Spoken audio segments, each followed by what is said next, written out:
As Bertolt Brecht said, grub first, then ethics. A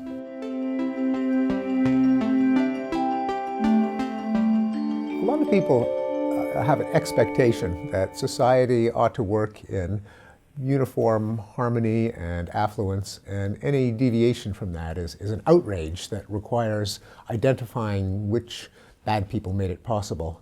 And when I began Enlightenment Now, I wanted to really orient the reader in a very different mindset about the human condition. As we find ourselves in the universe, nothing is expected to work in our favor, beginning with what many scientists consider one of the most fundamental of scientific discoveries, namely the second law of thermodynamics, or the law of entropy, namely that in a closed system, one that isn't receiving inputs of energy or information, disorder naturally increases. The ability to do useful work, life-enabling structure, just because there are astronomically so many more ways for things to go wrong than things to go right, by any definition of things going right. So right from the start, we don't have any right to expect that the universe is going to be particularly kind to us. Indeed, the universe is, it's not out to get us, but it just doesn't care about us. And there's just a lot of ways for things to go wrong, unless we deploy energy and information to carve out local zones of beneficial order that keep us alive and healthy and happy.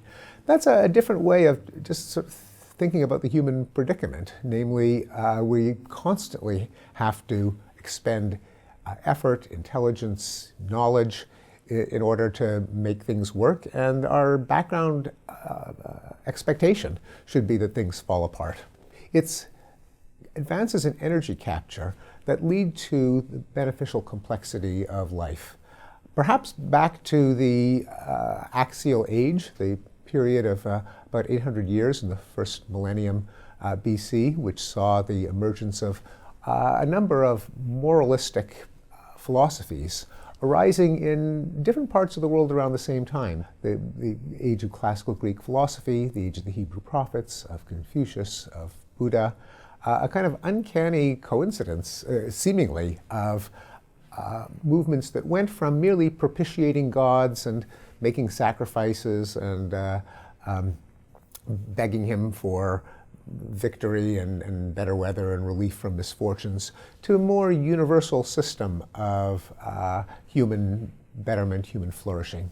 So what led to this development, seemingly in different parts of the world at the same time? According to one hypothesis by a team of scholars, including Ian Morris and Pascal Boyer, Nicolas Baumard, there were gains in energy capture, in the ability to use the products of agriculture, oil and fiber and calories from food, to allow for a priestly caste separate from the people who actually have to scratch out a living from the ground.